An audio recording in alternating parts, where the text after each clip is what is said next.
Good afternoon, everyone. And thank you very much for attending our first monthly program of the Traverse Area Historical Society. My name is Stephen Siciliano, and I'm the president of the board of directors of the society, and we welcome you.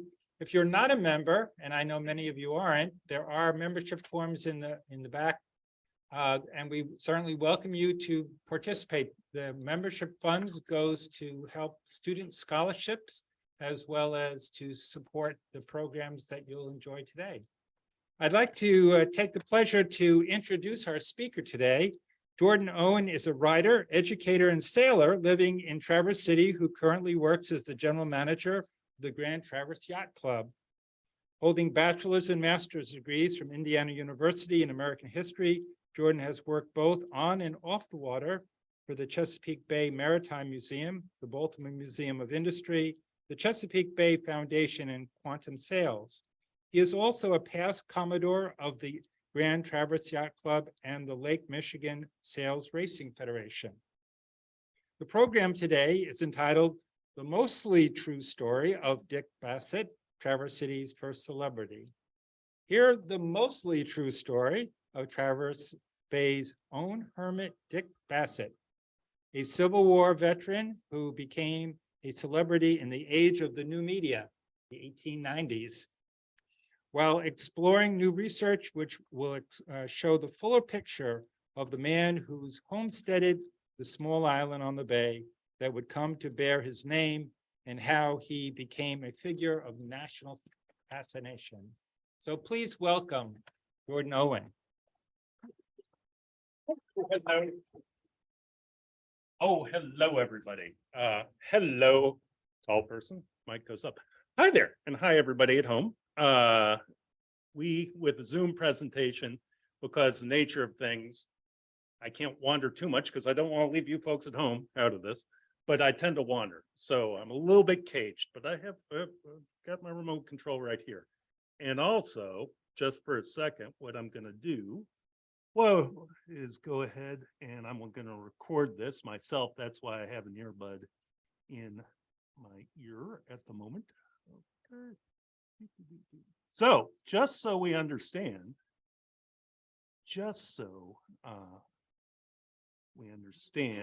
that, how we going? Get that on. 3, 2, 1. Yeah, okay, there we go. Oops. It's always something. And stand by.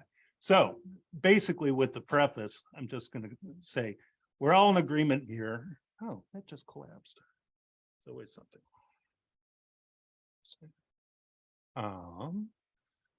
Yeah, that's all right. We'll get there. We're all in agreement that what we're going to be talking about here takes place around Bassett Island, which is a small island just north of Marion Island. Can't do things.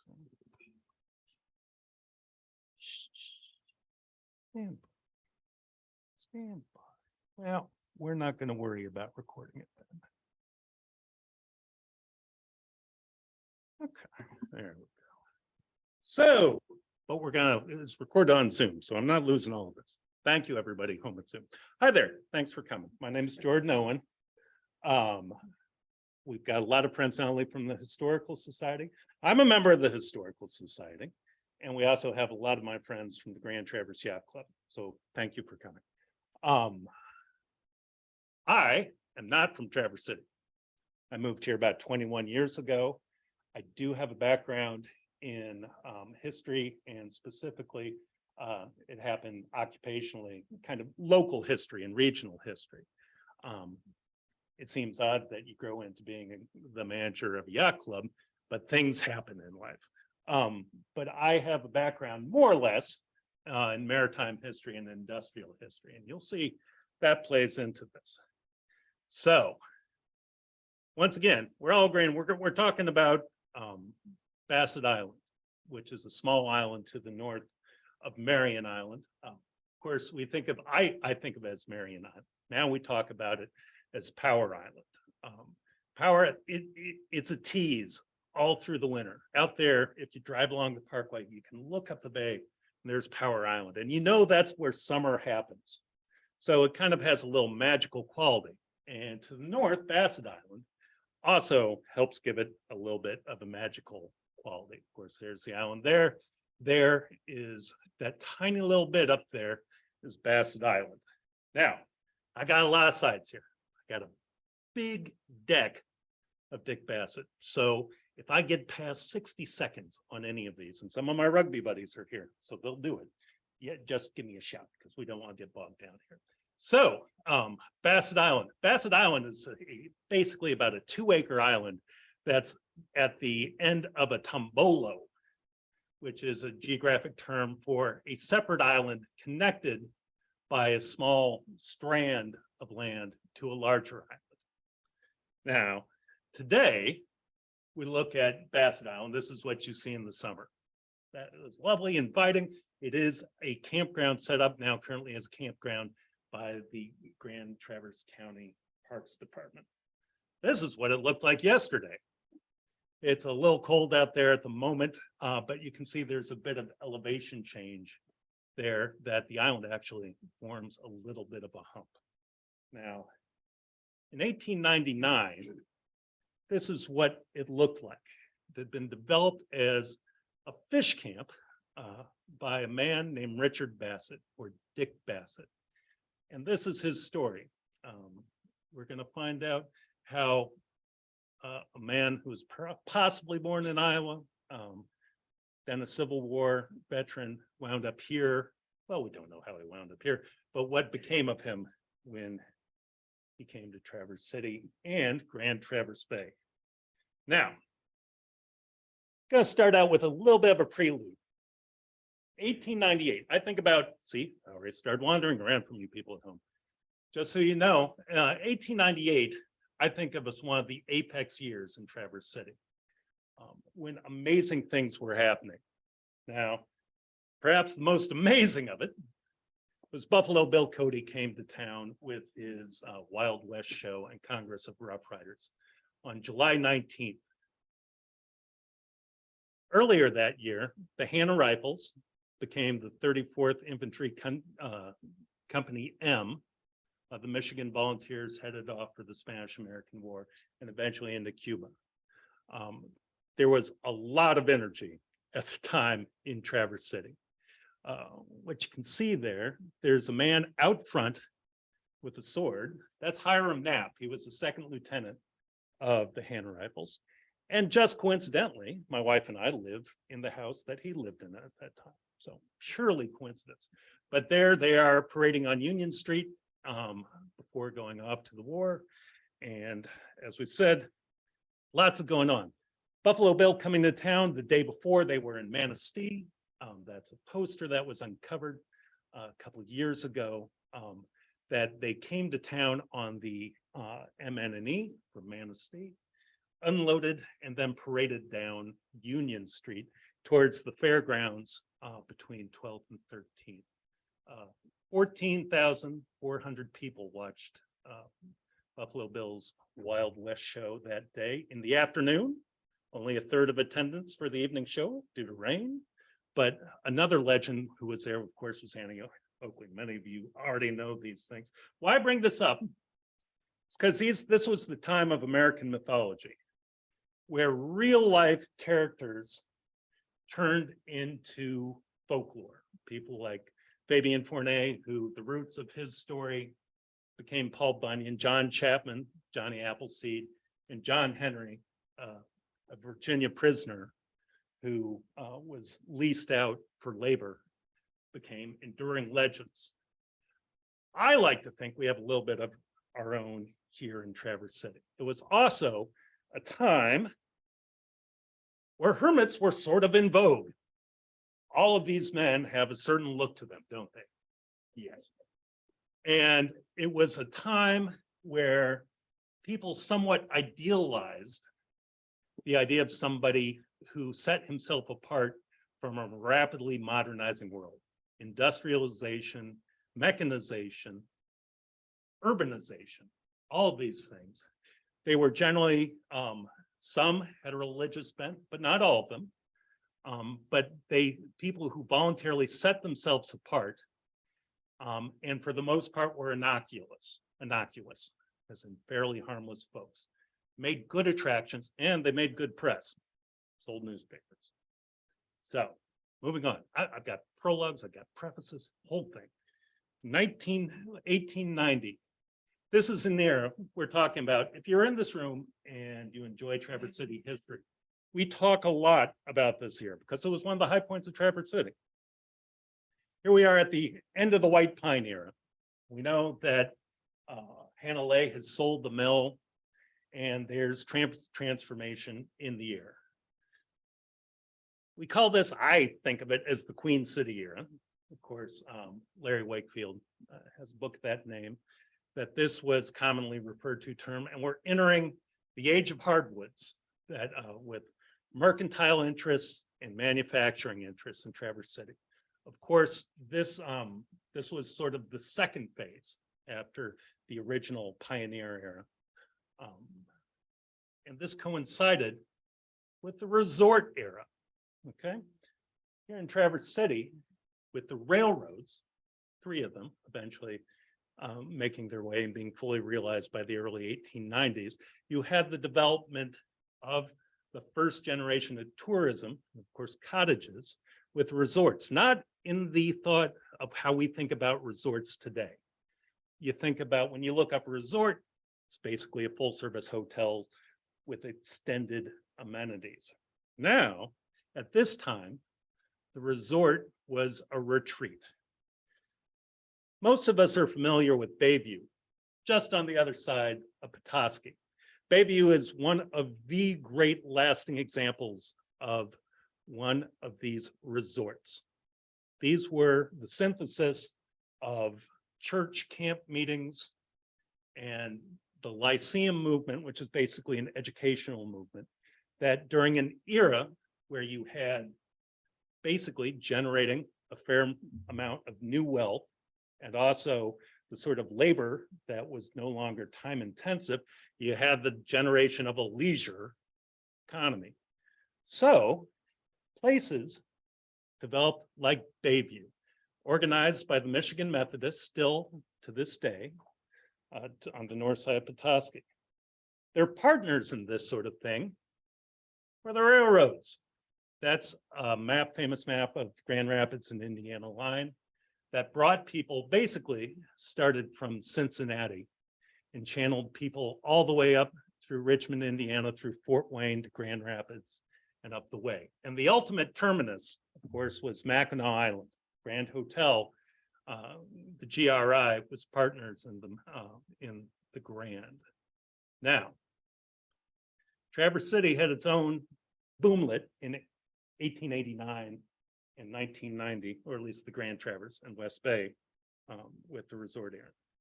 This is the Traverse Beach Hotel, which was a proposed Baptist resort that subdivided the narrow strip between Cedar Lake and the bay on West Bay as you head up 22, fairly famous.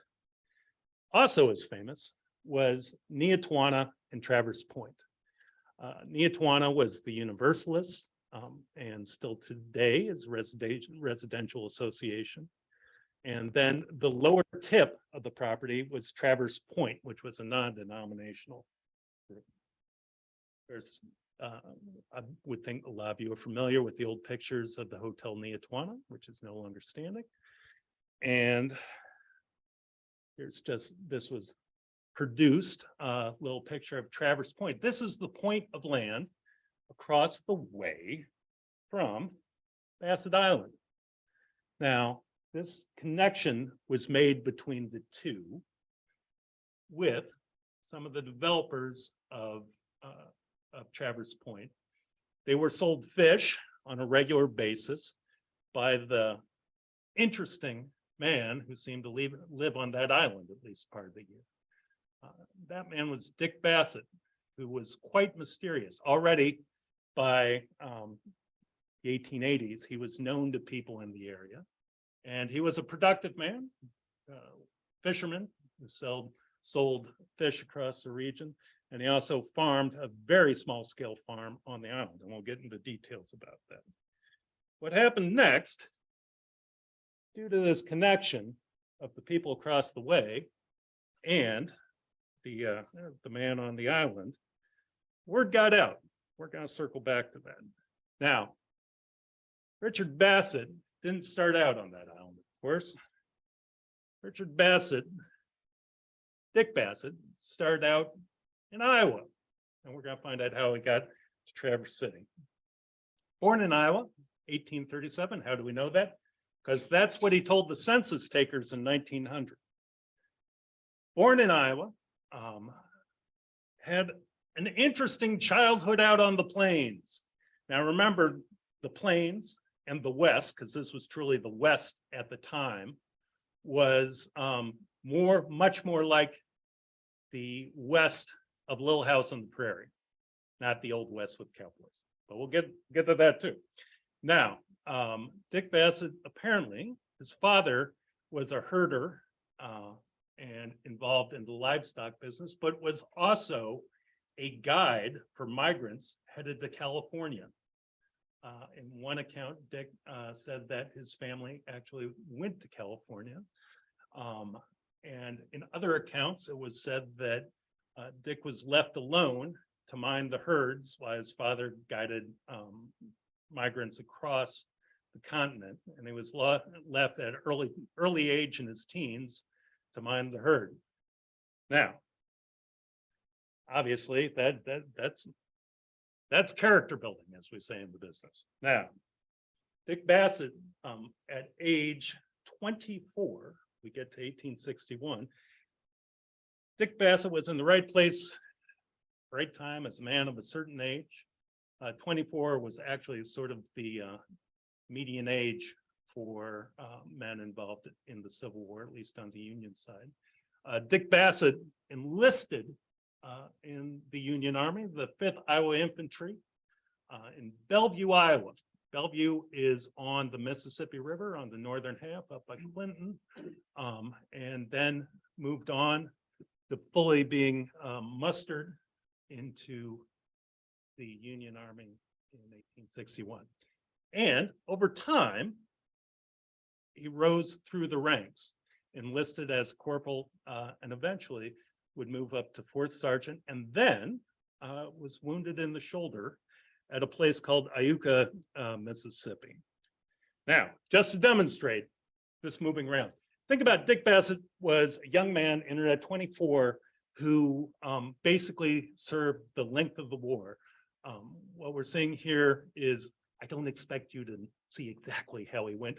They did loop-to-loop around the Mississippi River, the western front of the Civil War, most notably being involved in the conflicts at Iuka, which was basically half of the 5th Iowa was wounded or was a casualty, either wounded or killed.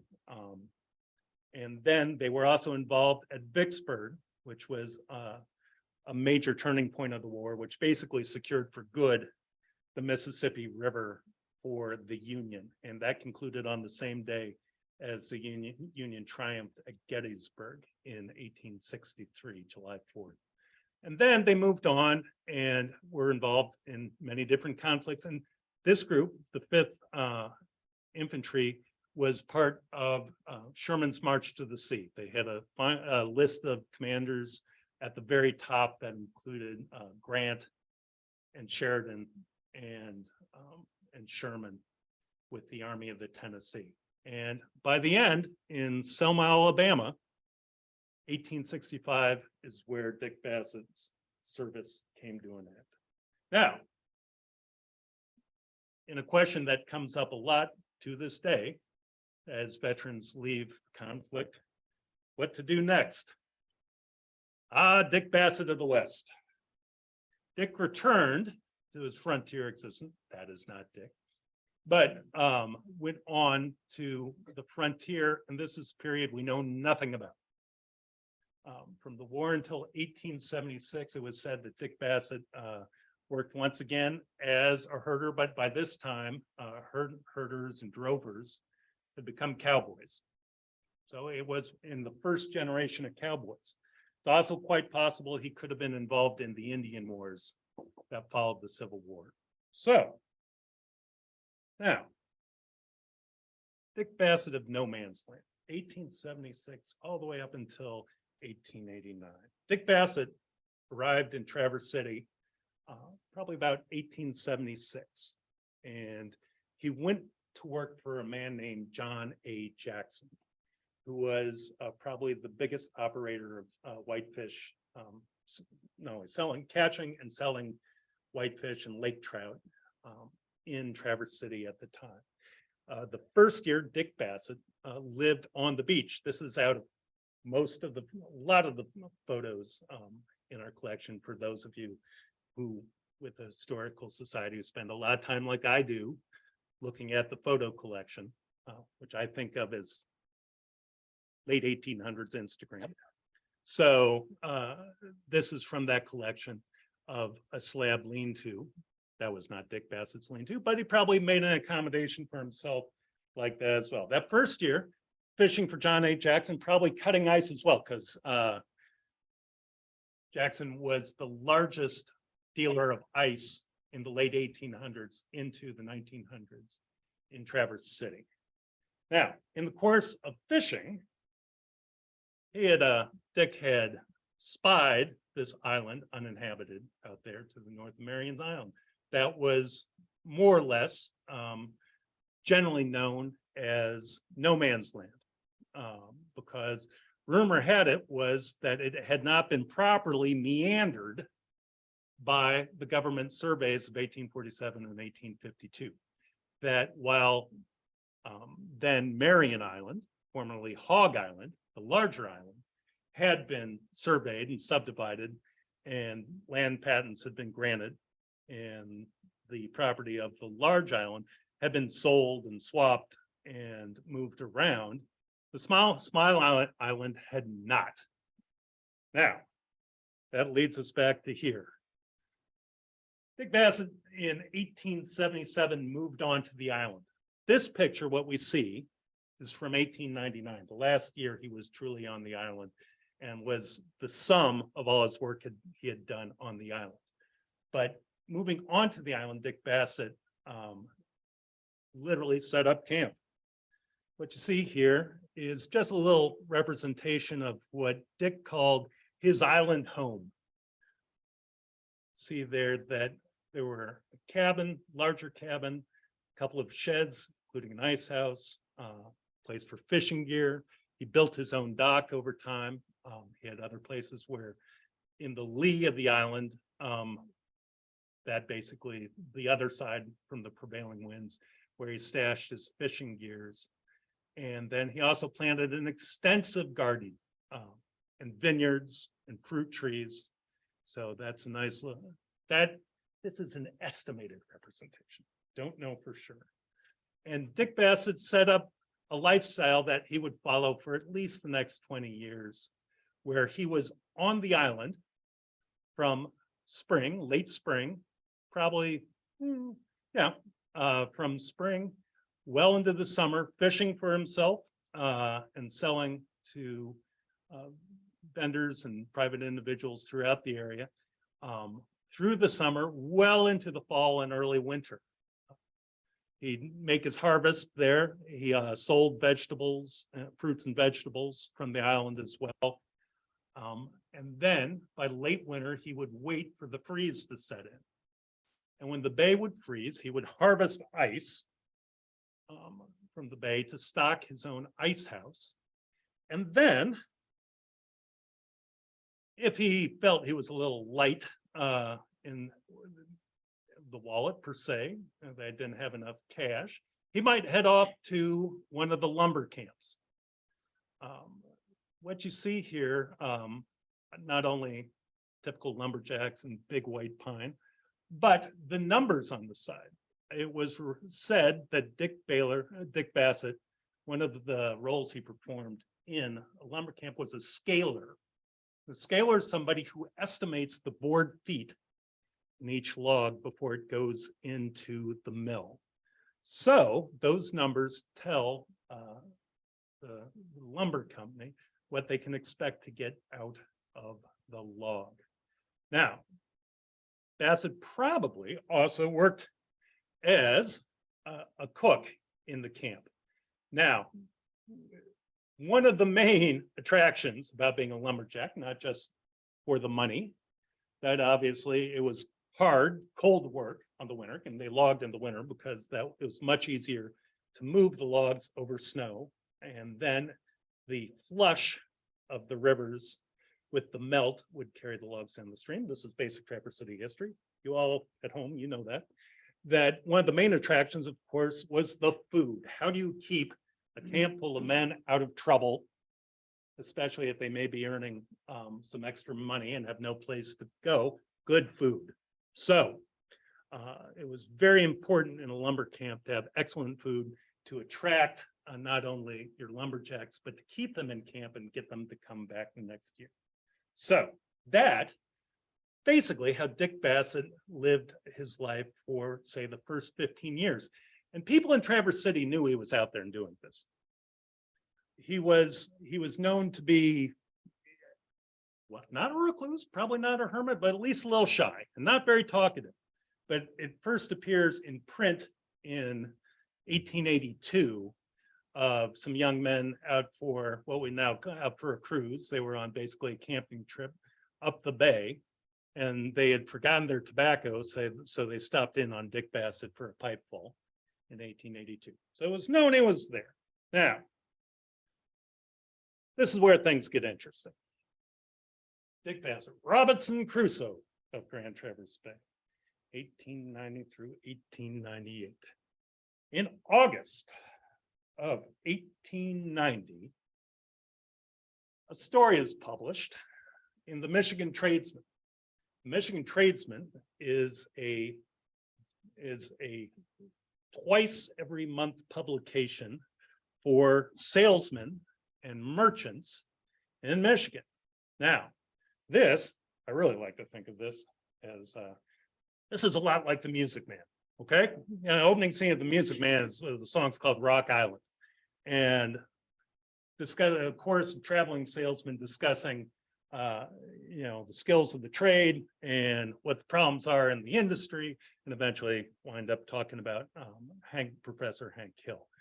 This was this time of this publication was sold to people like this to keep you advised of the latest trends in the industry, the latest products and the like.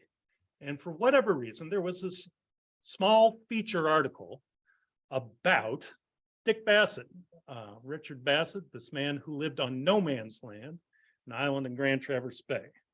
Now, the author of that was a man named E.A. Stowe. This was Tradesman was his publication. He was very much enmeshed in the Michigan newspaper industry. He was friends with pretty much everybody, all the major figures here in Traverse City, with the Grand Traverse Herald, with the Morning Record, the Traverse Bay Eagle. He knew them all. Now, he was also, like a good newspaper man, he was associated with his local Associated Press. For the turn of the century, the Associated Press wasn't just one Associated Press, not a national organization of newspapers, but it was a regional group of regional associations. He was associated with the Western Associated Press. And content he produced, he could make some additional income by selling stories down the line. So the story he had sold before, that he had published in August of 1890 about this strange hermit, and remember we talked about earlier, hermits were kind of in fashion. He thought he may be able to pick up a little traction with this. Now, he certainly did. This is a list of newspapers, a very much an incomplete newspaper, list of newspaper, where different versions of the story headed out and basically around the country and eventually around the world. this list of newspapers, it wasn't all just the same story that had originally appeared in the Tradesman. Apparently, Stowe let his local friends know, hey, this makes good copy, and you can sell this story far and wide. So several different versions of the story were sent out from Traverse City authors. Stowe's original, then Gertrude Sprague, who was the wife of the editor and publisher of the Traverse Bay Eagle. J.W. Hannon of the Record eventually had a version of this as well. And Martha E.C. Bates, who was a big figure with the Grand Traverse Herald. So I'm sorry, Bates was the wife of the publisher of the Herald, and from the Bates family. Sprague was associated, her husband was the publisher of the Eagle. Now, what this produced was an account of Dick Bassett. This was the first engraving at the time that went out representing Dick Bassett.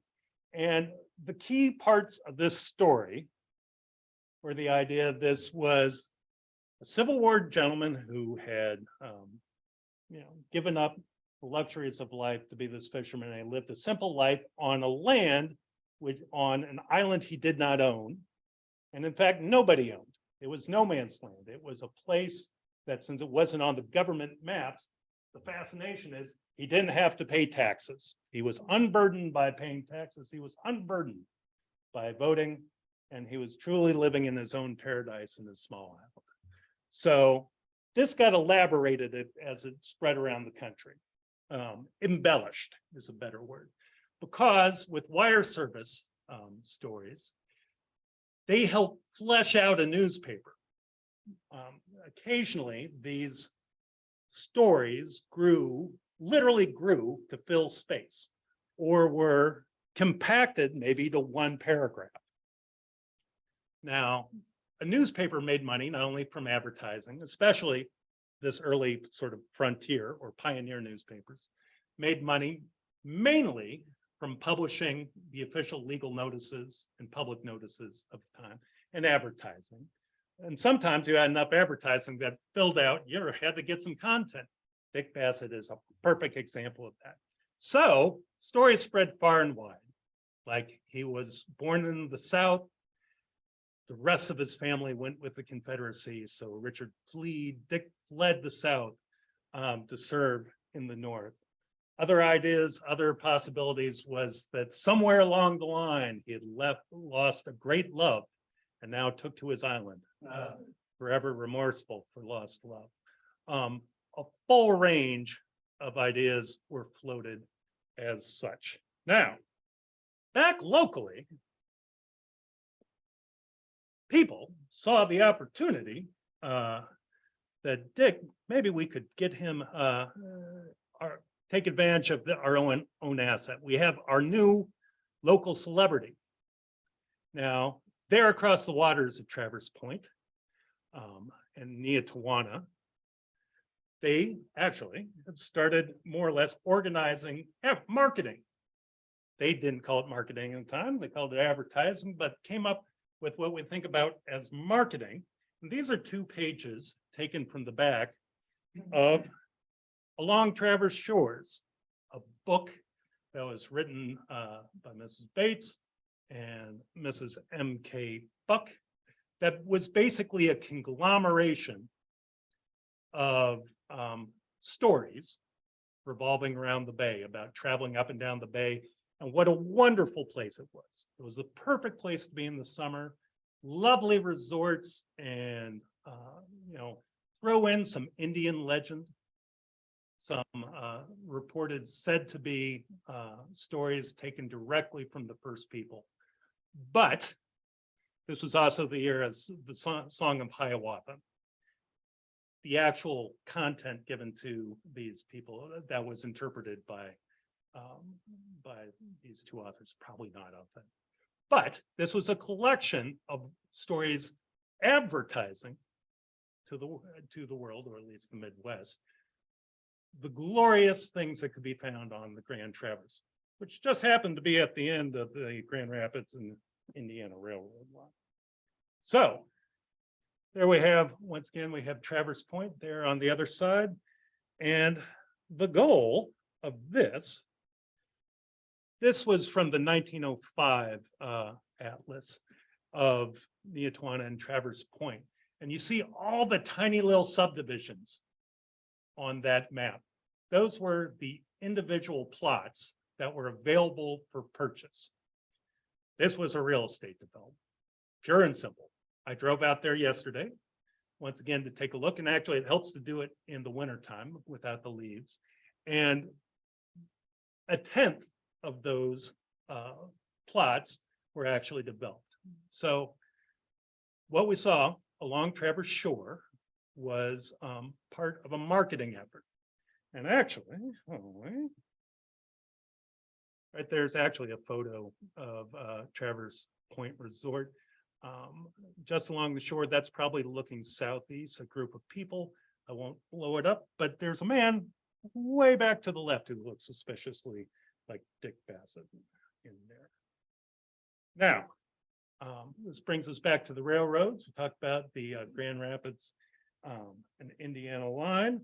One of the big cheerleaders of Traverse City at the time was the Traverse City agent of the GR&I, Mr. Charles E. Murray. He was a go-getter. He was an organizer. He loved a big event. He helped attract, he was almost a one-man chamber of commerce. He attracted what we would now call conventions into the city. His job, of course, was to negotiate the rates for freight moving out of the city, which included 40 tons of ice in the wintertime, while also helping the company attract resort and tourist business in Traverse City. He was one of the founders of the Weekatong Club along the way. In fact, he's the man who made Traverse City's first private waterfront club possible by arranging the lease of that land that the Weekatong Club sat on from the railway company. So now this is another publication from Grand Rapids in Indiana, espousing the wonders of Northern Michigan resorts, from Mackinac, Petoskey, Traverse City, all, including Leelanau, all of the big resorts that were available. Included deep in this, which is published in 1891, was a mention of be sure to sail past the island of Dick Bassett. Dick Bassett was now a tourist attraction. So now, word had gotten out. This is a picture that we started out with. This was actually from a newspaper in Idaho.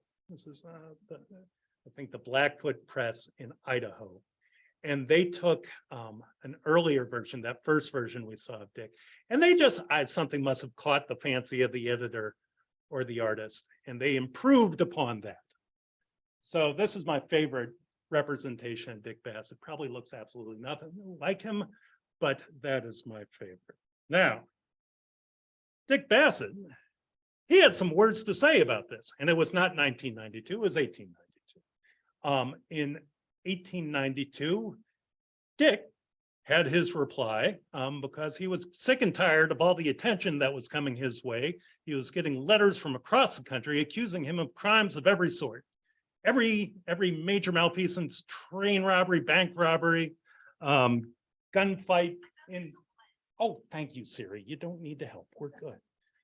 Now, had been accused of practically every crime in the Old West.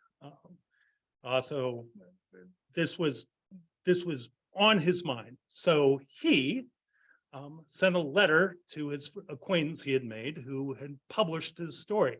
In fact, Ernest had been the editor of the Tradesman, had asked Dick to maybe he'd sit down and write his own life story, just so he could get the word out of the actual facts to end the mystery.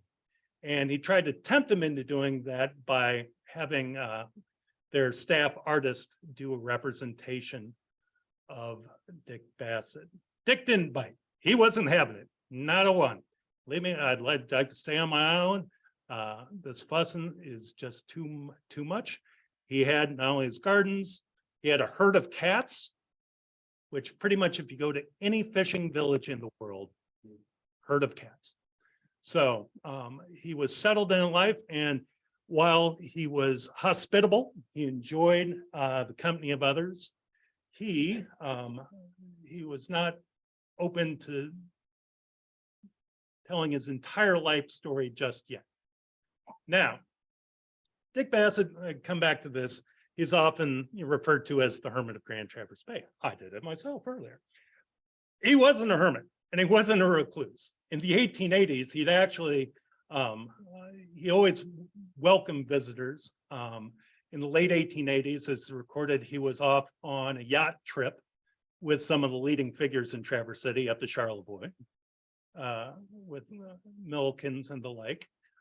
So he was a social man, and he frequently hosted large groups. In fact, the steamships of the time, the steam lines, notably the Columbia, which is a name of a small steamer that comes up a lot in Traverse City history, had a regular stop at Marion Island. And Dick was always happy to receive visitors to see the real life Dick Bassett, even before the newspaper stories came out.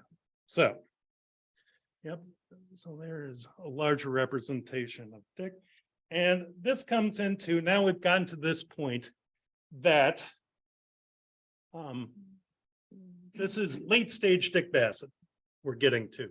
By the we're moving into the mid 1890s. Dick Bassett is well into his 50s, and winters are cold in the lumber camp, and nights can get cold as well out there on the island. I was just looking at a clipping last night that from 1870s up until about 1910, a recording by one of the newspapers of all the dates that the bay froze and the date when the ice broke. And 2 times in that time, the ice didn't break till May 4th. So, yes, I know, Siri, I know. She always wants to be involved. So, obviously, Dick was possibly looking for a way, maybe he's looking for the next step. The national attention that had been brought on Dick Bassett at that time, part of the story, one of the threads of the story was that Dick did not receive a pension for his Civil War service. Now, part of it was chalked up to confusion and possibly his papers were lost in transit to Washington to affirm his enrollment in the pension system. In 1890, nationally, there was an effort to get the living veterans enrolled in the pension system. And the attention brought by the newspaper stories, it was reported that that one of his friends from the Army, an officer, one of his superiors from the Army, recognized him. Oh, Siri, you're going away. That recognized that it was Dick Bassett and was able to help confirm that he was in fact qualified for a pension. So maybe he had a little bit more money. By this time in the 1890s, he had a group of fishermen who worked for him. In this picture, it's hard to see, but it's from a glass plate and is wonderfully accurate in which how much you can blow it up and see stuff. There's actually 7 men in that photo on a visit out to Dick Bassett. By 1898, Dick, as the kids say today, flipped the script. He moved in town, and it was announced in the local papers, in the record, that Dick Bassett was opening a fish stall. Now, right in there, in sort of the middle, he was opening a fish stall on Union Street. This is the intersection of Union and 7th. You can see the Hotel Shilson labeled there. This, of course, is from the wonderful Sanford insurance maps. You can see the drug and grocery store that is at the northeast corner of 7th and Union. And right there in between is Dick Bassett's fish stall. Now, this is a photo from May of 1898. In that time, I think, although I know some of you historical people society, you've probably seen my name on the Facebook comments. Yes. So that there was a discussion of these photos on what the photos that I believe all happened on the same day in May when the Hannah rifles shipped out for camp and eventually for Cuba. And this is looking at the backside of the drug and grocery store. And just to the right of that would have been Dick Bassett's fish stall. And on the left-hand side of the story above the last people in the picture, that is the Hotel Shilson, which eventually would be Brady's, Bun Brady's, and then just plain Brady's. So now, Bassett, he didn't give up the island, didn't abandon the island. They just moved into town and developed his fish market. Throughout this whole process of becoming a celebrity, so to say, he had received many offers to buy the island. People wanted to sell the island, but there were some issues, mainly because it had not been properly meandered. It really was literally neither here nor there. There was no patent to sell. Now, in 1898, and then followed in 1899, he was visited by, once again, Charles Murray with his good friend, Aiken Montague. There's in a couple of years, I'll come back and we'll do the Weekaton Club thing. It's just as fun. That they were founders of the Weekaton Club and very active developing the community. These two gentlemen had made the acquaintance of a young man from Chicago who had originally come here and stayed at Forest Lodge in Long Lake and had made the visit come into town. And because this young man was the secretary of the Chicago Yacht Club, his name was Charles Hallett Thorne, that he probably stopped by the Weekaton Club.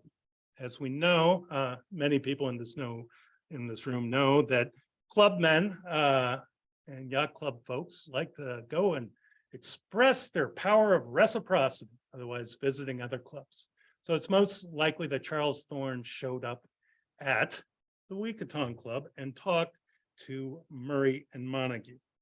Now this is Charles Hallett Thorne. Charles Hallett Thorne, this is probably in the 30s when by the time he had moved to Pasadena, California. He was a scion and heir to the Montgomery Ward fortune. His father was one of the two partners in Montgomery Ward. Eventually, Charles would be both the president and chairman of the board for a short time of Montgomery Ward before retiring to do philanthropy. He eventually moved to Pasadena, California, and spent the rest of his days giving away his money. But in 1898, 1899, 1900, he was the secretary of the Chicago Yacht Club. Now, Montague and Murray took him out to go visit Dick Bassett. They did it, probably sailed out there. The sailboat to the left of the old steamer, that's the Queen of the Lakes is the old steamer. The sailboat to the left is probably the Onawa, which was a 33-foot sloop owned by Aiken Montague, built by his brother Victor Montague, and was in the middle of a series of ever increasingly large boats built on the banks of the Boardman for his older brother. They sailed out, Thorne and Murray and Montague, to go visit Dick Bassett. Of course, this is what they found. Now, why would they take Charles Hallett Thorne to visit Dick Bassett? It's because it was known that the Chicago Yacht Club was looking possibly for a permanent location for a northern Michigan, north of the lake destination, what we call in the yacht club game a station. And possibly the Chicago Yacht Club might be interested in developing their own resort. Now, in 1897, the Chicago Yacht Club held their first race to Mackinac, and it was a stormy affair, so they didn't do it for a few more years after that. For the first 10 years in the history of the Chicago Yacht Club's race from Chicago to Mackinac, they actually had years where they went to different locations. It was hotly contested, basically marketing, just like people tried to win the Olympics or the next edition of the Super Bowl, that at that time, Traverse City was in competition with Charlevoix, Harbor Springs, Petoskey, and Mackinac for where eventually the sailing yachts and the steam yachts of the Chicago Yacht Club may land. Now, sure enough, there was a silent agreement reached. Now, Bassett strenuously denied that any sale had been made, but by all reports and the absence of reports, it's easy to draw that Bassett and Thorne had come to an agreement on the sale of the island if Bassett could establish title. Now, in 1900, Thorne came, his retinue, his entourage, came to northern Michigan to spend a month on the island.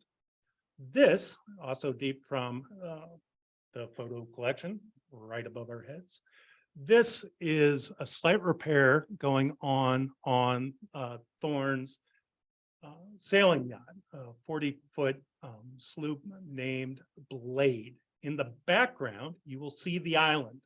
No longer do you see the cabin and the ice house and the fishing gear sheds, but you see tents on the island with Thorne and his group were camping on the island. From this angle, you see the same boat there, just from the different angle, looking down on Marion Island. And in the background, that is Thorne's steam yacht. That is the Velima of 72 feet in length that had towed his sailboat up the lake for his enjoyment.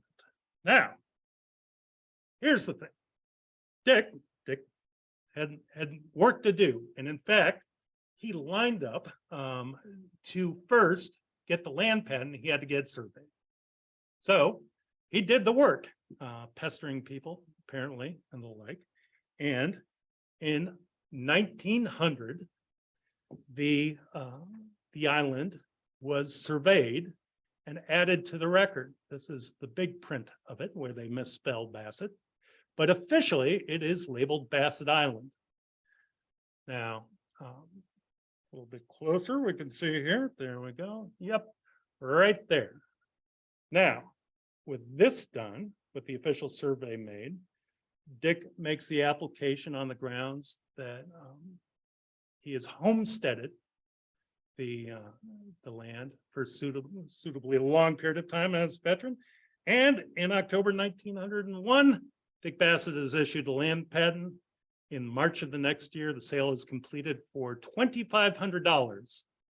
The sale of the island to Charles Thorne. Now, we'll come back to Dick in a moment. What happens to Bassett Island after Dick Bassett? Dick moves off, has been off the island. In the meantime, Dick Bassett did the most unforgivable thing for a hermit and a recluse. He got married. Now, Dick, knowing he's somewhat of a celebrity, is very clever about it. He has disappeared for a period of time in 1899, in March, and disappeared off the map. And when he reappears, eventually, the story is told much later in August, he's been away in Benzie County. His intention is to marry a young woman named Catherine Hopkins, Katie Hopkins, Mrs. Katie Hopkins, who is a young widow of 32 years of age, which is impressive because Dick is 61, 62 at the time. She works for a family on 8th Street. They probably struck up an acquaintance over the fish stall and the like. But apparently, Katie Hopkins has family in Leelanau County. So he wanted to avoid any stir there. He knew that if word got out in Traverse City, it'd be a big ado and even more press attention. So he went to Benzie, camped out for 10 days and took a marriage license. So there you go. Now, Katie and Dick lived on Lake Street, currently at an address in the 300 block, which currently would be across from what now where McGaw's are. And that's where in the 1900 survey, we know that because that was recorded there. Now, what happened to Bassett Island after Dick Bassett? This is the Chesapeake, which was owned by the Traverse Bay Transportation Company. That was a consortium group put together in 1906 to basically preserve the very last of the steamer era. Of course, by this time, we know that the age of the automobile is arrived. Not only the railway, but now the automobile. And we know in the big picture how people looked at Traverse City had literally turned to 180, a community that was founded as waterfront first, accessible with products being shipped by water, got turned around in the 1870s and later in the 1890s by railroads coming to town. So by the early 1900s, the routes, the regular scheduled steamline routes, both regional and across the lake, were quickly disappearing. One of the last efforts was a local syndicate, the Traverse Bay Transportation Company. Captain Webb was the captain of the Chesapeake. They had a bright solution: create a new attraction. And that was a dance pavilion on Bassett Island. This is another thing that's a shadow that frequently comes up when in local history. It's the idea there was once this dance pavilion out there. And it was there for a very short time. It's only 1906 to really 1910. These are advertisements from the paper. Grand opening, that one is actually from, I believe, 1906. Then the one next to it, you can see the opening of the season in July in 1907. Cost you 25 cents to go out to the island. And by bottom, you see on 4th of July how many trips they made back and forth. They had two different boats. They had the Columbia and the Chesapeake. It was a big deal. Out on the island, they had that the dance hall was 100 by 40. It was more or less 2 stories, had a kitchen. In, I think, 1907, they actually showed movies with the power provided by the dynamo or generator on the ship. You can see the 250-foot dock, which led that way. As you can see, the postcard says Marion Island. They stopped referring to it as Bassett Island because that just for confusion, and just referred to generally more as Marion Island. So there's another view of another postcard of the dance pavilion. Now, what happened? Skipped a step in there. What happened to the Chicago Yacht Club and Charles Hellett Thorne? Well, I think it's generally understood that they saw buying Bassett Island was the first step to buying the larger island, which at that time, Marion Island was still at that time owned by Marion Hall Fowler, who at that time was a relatively young widow of a man who was an Army doctor who had died of influenza or typhoid in service, I think, in Cuba or in Panama.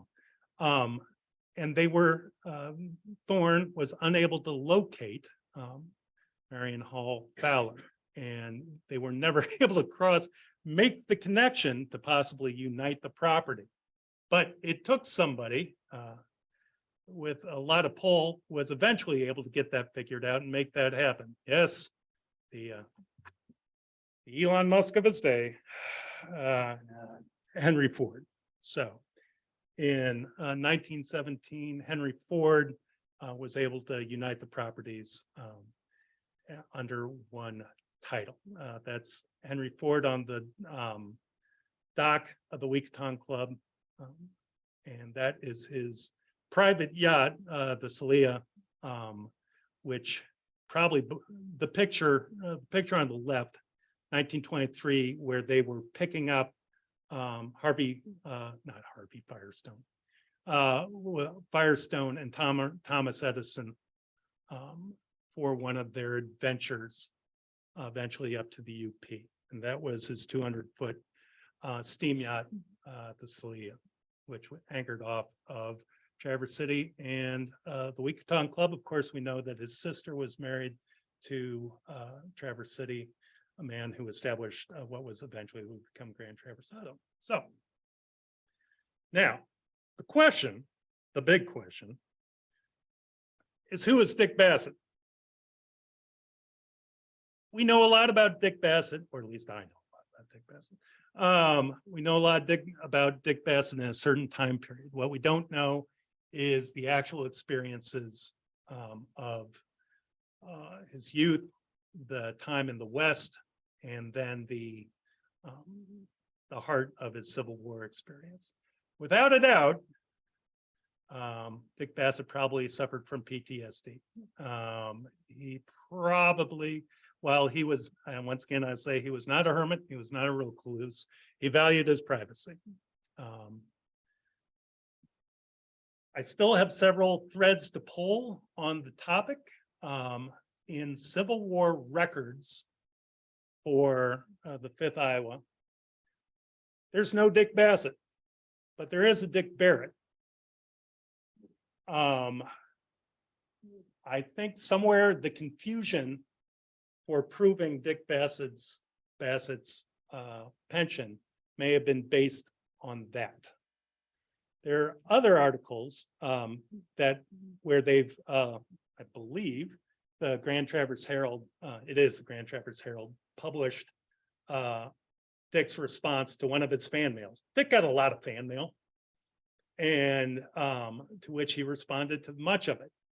By his own account, contradicting what he would later tell the Census Department, Dick said that he was born in Ohio and had family who had originally come from Vermont.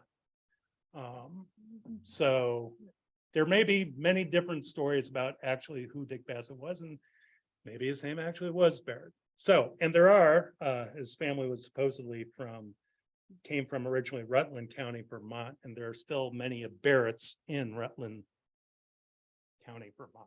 So that is the next question, of course, is what happened to Dick Bassett? After they sell the island,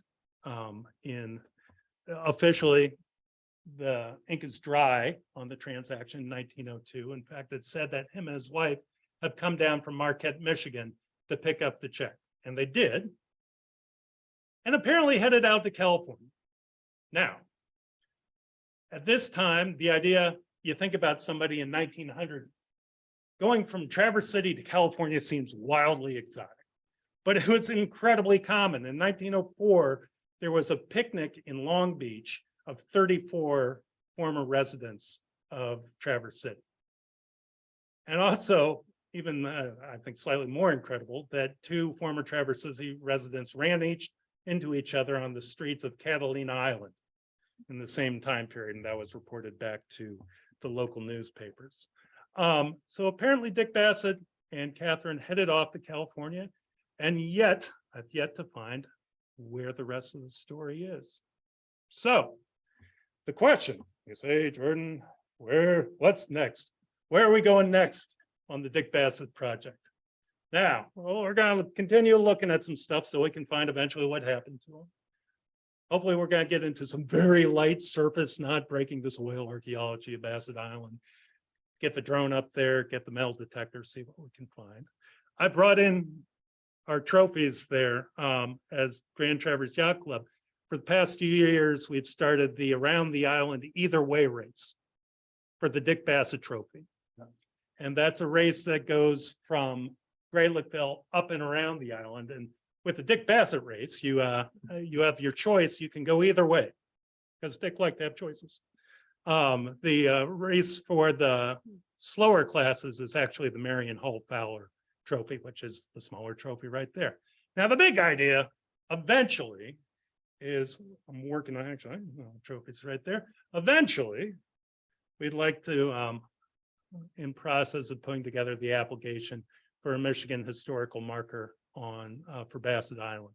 Now, what's funny, the irony is that on the map for Michigan historical markers that pinpoints where all of them are in the state, the map they use does not have Bassett Island on the map. So that's the ultimate irony. So if everything goes to plan, we will have a dedication on Sunday, August 10th, 2025, out on the island about Traverse City's first great celebrity, one of the more unique characters of the Queen City era, and actually for all of Traverse City's history. So that's it. Very good.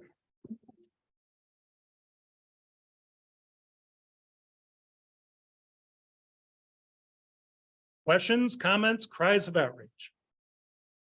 Oh, well, we'll start right here. Go ahead. Ah, yes. Yeah, we have to. Here comes Mike Coco. Can you hear that? Okay, good. This is the half-blood son of Phil Donahue. He will pass the microphone. Okay, thank you. My name is Peter Kobes. I'm a member of the society. Jordan, you're probably the most knowledgeable person living regarding this topic. And That's a lot. no doubt his ghost has appeared in your dreams over the years. Do you think he was really from Ohio, or do you think he was really from Iowa? I think he was from Ohio. There is, and I can't, because I really can't officially verify it. I have another primary document, copy of a primary document that says Ohio. I think he developed the story because he joined up for the Union Army in Iowa. I think probably came from. Hi, Mike Coco. Question over here. Real easy one. So he never got a pension? Yes, he did. I'm sorry, I left that incomplete. There are clippings that say, yes, he was made whole and he eventually earned a pension by, I believe, 1892. And I think that is also a good indication that he had more economic wherewithal to eventually move into the city. Oh, yes. No idea. That is the last great mystery. Once he disappears into California, and there's clippings later, at the time they built the dance pavilion, they kind of recycled all the old Dick Bassett stories in the newspaper and added little facts to them, little bits. And they didn't say he's moved to Los Angeles, but they said, we think he moved to Los Angeles. And then there are other ones who say, we think he moved to Los Angeles, but he may have gone up to Seattle. So we don't know. Still looking. Yes, back. I may have just missed exactly how big is that island? And It is 1.93 acres. It's about okay, I 2 thought I saw acres. it on the one map, Yeah, but I wasn't sure. about 2 acres, and it is indeed small. It is small. Mhm. So And the other question is what happened to the dance pavilion? that is a good question when that was actually taken down. I don't know for sure. I have been told that it may have lasted into the 20s, but as in the structure was there in the 20s. The last actual event, which seems to be held on the island, was I think in 1915. Didn't burn. Nope, not that I'm aware of. Not that I'm aware of. Nice presentation, Jordan, Oh, but thank you. did you say that Henry Ford's sister married a Traverse City girl Well, and and started there a are people in company? the room who probably know better. I can't bring the name to mind, but their house on 6th Street is the Mock Tudor House at the corner of Wadsworth and 6th. And that Ford set up his brother-in-law with the dealership, which of course was originally there on Front Street, west of State Bank Building. Oh, and the way back, Mike. We got more back there.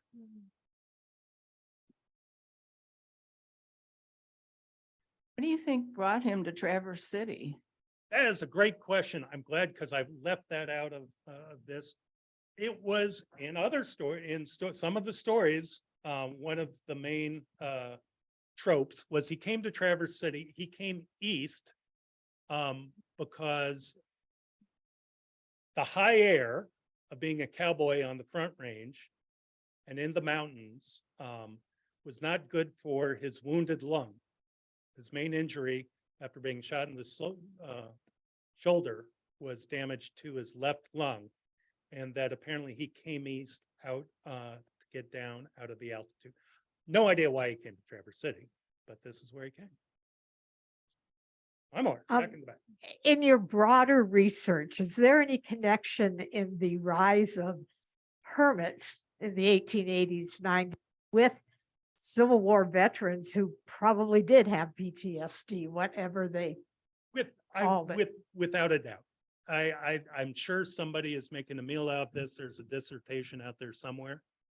I just read the other day a account of a hermit who on a river in Indiana who basically fled his family and became a hermit later in life, past age 40, for about 30 years on a river in Indiana. Without a doubt that the hermits had to be related to PTSD. You know, open up why I brought up Paul Bunyan and Johnny Appleseed, real people whose basic story was transformed into folklore. I think Traverse City really missed the boat on Dick Bassett. We could have, if somebody only would have made up a really catchy Dick Bassett song. There's still time. There's still time. And if we're lucky, you know, the 30-foot high statue of Dick Bassett in the open space. Just a matter of t-shirts, the whole thing. And if anybody's up for writing the song, I'll split the funds, 60 me, 40 you, and then we'll be good. So, yes. Hi. Just in that song thing, you should get the guy that wrote that song about the wolf man, the wolf. Well, that's dog, and true. Get That's that one. true. But I have a couple other things. Question away. One thing is, in the last 50 years, I think Bassett Island has been underwater more than one time. The thing, I think Bassett Island, the causeway. The causeway. Yeah, with the tombolo, yeah, with the rise and fall of the causeway, more to say. During the pavilion era, the transportation company actually built a boardwalk across there. But yes, it has been underwater. It's said in the 1800s, in the early 1800s, that you could sail a boat through that, and that only closed somewhere before 1850. So, yes, depending on much like within the past few years in 2019, 2020, the high water, most of that reef, the causeway was underwater. And also, I'm wondering, for the difference between Bassett and Barrett, it would be very easy to make ours look like S's Yes, or S's like ours. that's exactly my thought. That when you look at a cursive S and a cursive R, they're very similar. Yes, that's my belief as well. Who else? Oh, well, follow away. Okay, so actually two. Chequamegon or Chicamaguan, I have no idea. because I think Teguamagon Falls. Yeah, uh, that is probably might- most likely. it As I might- said, I'm a Hoosier at heart, so Oh, some of these details elude me. But yes, and that's one of those words, you know, we all have those words that you look on paper and you don't know actually how it sounds, and when you have to say it out loud. have you ever thought of writing or acting in a one-man play about this? No. In a word, No. Just so you know, I have other projects underway. As I said, I'm working on sort of a longer, more detailed history of the Weekaton Club. And also a property where the Grand Traverse Yacht Club is right now, which has a long and interesting history as well. So I'm very happy to, hey Wayne. Hey, Jordan, good to see you. Good to see you. Did you ever check the Army records to see if the pension that he ultimately received was under the name Barrett or Bassett? I am working on that right now. Not all of the Civil War pension records are available yet, but apparently they're out there, but they haven't been digitized. Just so you know, 98% of this research and stuff was done online during the pandemic. And it's a tribute to the good folks, you good folks, and folks upstairs who make this stuff available. So there we go. That's it. There's one question. One more. Sorry. Here we got one more. They said great talk and research. And what kind of boat did Bassett use over the years? That don't know, probably just rowboat. Just so you know, he fished mainly for whitefish and lake trout, and he used nets, gill nets and pound nets. Pound nets were basically, you think of a maze, setting up a maze made out of nets that would trap fish in shallow water into the nets. But of course, lake trout and whitefish are more deep water, and he used floating gill nets and probably just used rowboats. There are much recording in the newspapers of just the notes on what people are doing in town, of the coming and going of Dick Bassett, and he would hitch a ride with folks back out to the island after he came to town. But then he probably just rowed small boats around his area to do his fishing. But that's it. Thank you.